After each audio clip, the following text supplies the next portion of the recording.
play right, cause they can't miss. All about the game, that's a cold switch. Serving up the truth, call it ruthless. Tune in and get your fix from Blake and Vish Sports.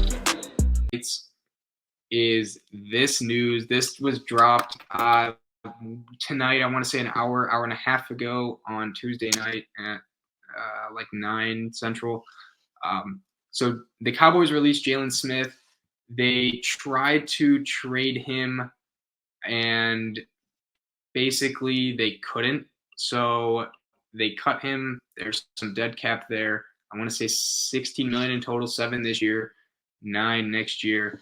But and not flat numbers, it adds up to 16 or something like that. But anyway, Vish, what are your thoughts on this? Just general thoughts, maybe how it affects them, if it even does, or just how kind of sad it is what Jaylon Smith's career has come to. Yeah, so it's not going to be processed according to Mike Garafolo until tomorrow. So there's still the opportunity to maybe trade him, but I doubt anybody's taking Jaylon Smith at that contract. And then James Slater also reported that it was nothing against Jaylon Smith. It was just that they liked how Keanu Neal and Van Der Esch and Jabril Cox, the other rookie they drafted, the rookie linebacker they drafted in the 4th round, to go with Micah Parsons, who's their kind of do-it-all, maybe the defensive rookie of the year till now. Stud, he's playing well, so then it just ended in them cutting Jaylon Smith. Honestly, I'm not too shocked by this move. Maybe I'm shocked because of the way the money was. It was a bad contract from the beginning. Jaylon Smith had a really bad season last season. He was one of the biggest issues with the Dallas defense. I know everybody wants to blame it on Mike Nolan, but along with Mike Nolan, the issue was Jaylon Smith was just a hair slow in terms of his recognition, and he was just a step slow in terms of just his overall explosiveness and his ability to get people down. I mean, it's unfortunate because he was such a special player at Notre Dame. That injury, then him to come back from that injury, it's all really an amazing story and an impressive thing about Jaylon Smith for sure. And, I'm obviously cheering for him. You don't want anybody to go through that, but I'm definitely not totally shocked. Maybe I'm shocked because of the timing and the fact that they actually went through with it. But his play on the field definitely has not been of a guy that should be the starting linebacker on a defense that's really shocking everybody. It's a good defense. Trayvon Diggs looks good. That entire secondary is really playing well to go with Trayvon Diggs. Randy Gregory was making up for the loss of DeMarcus Lawrence in a big way on Sunday. Leighton Vander Esch is good. Micah Parsons is everywhere, whether he lines up as an off-ball linebacker or on the defensive line. He's impacting the game.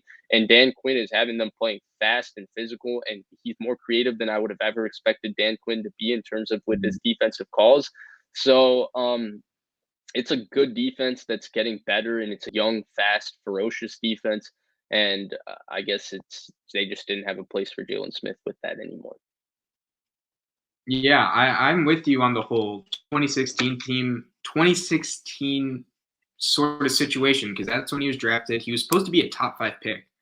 He was insane at Notre Dame, and I want to say his knee is degenerative now, or I know he had a massive knee injury. I don't know if it's degenerative, but it took a little burst in acceleration off. He fell to the 2nd. And this is the draft where the Cowboys took Zeke at 5.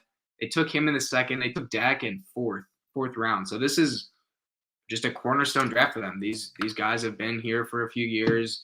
Dak obviously playing out of his mind right now. Zeke has had a little resurgence. I think his fall was a little bit over-exaggerated potentially.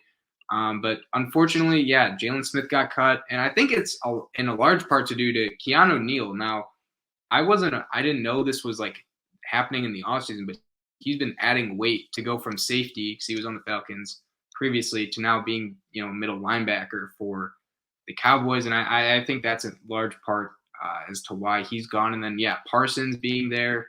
Parsons has been amazing, whether that's at linebacker, blitzing, or just playing defensive end casually and just wrecking the Chargers. So he's been solid. And then Van Der Esch, as you mentioned, also another good linebacker. So I think that's to be expected, but I guess I'm more sad than anything because I like Jaylon Smith a lot coming in, and unfortunately it just hasn't worked out. He did get the mega contract after 2018, after defense was really great. So tough for the Cowboys in making that decision to pay him that, cutting him. But I think much of an impact on their season overall. For sure. Yeah, it's unfortunate. I'm interested to see where he lands. I think Atlanta would be a decent spot for Jaylon Smith. I think Kansas City, always looking for linebackers. That's a good spot. Philadelphia is a good spot for Jaylon Smith. There's a lot of spots that he's not. He could. I don't think he's a life changer, but I do think he can come in and start for those teams that do need linebackers everywhere. I wouldn't mind him on the Packers. Chris Barnes, one of our starters, is injured. Devondre Campbell's been insane. It's crazy that we got him right before the start of the season. He's looked as good as he is, but Ty Summers is the third guy for the Packers. Hasn't been that great on defense. Solid special teams, give him that. But Jaylon Smith, I wouldn't hate him. It can't, you might as well just try it. Look what happened when they signed Campbell. That worked out. Maybe that's not the type of move the Packers make. No, it isn't. I don't think anyone's going to trade for him and take on any of his contracts because they would be shooting them in the foot by doing that, especially when they know he's going to get released. So, yeah, I don't know. Maybe Gutekunst calls. Maybe he brings him in. Well, I don't think Packers can afford his contract, but yeah, if he gets cut, maybe move money around. It's doable, I'd imagine, but who knows? But that is Jaylon Smith.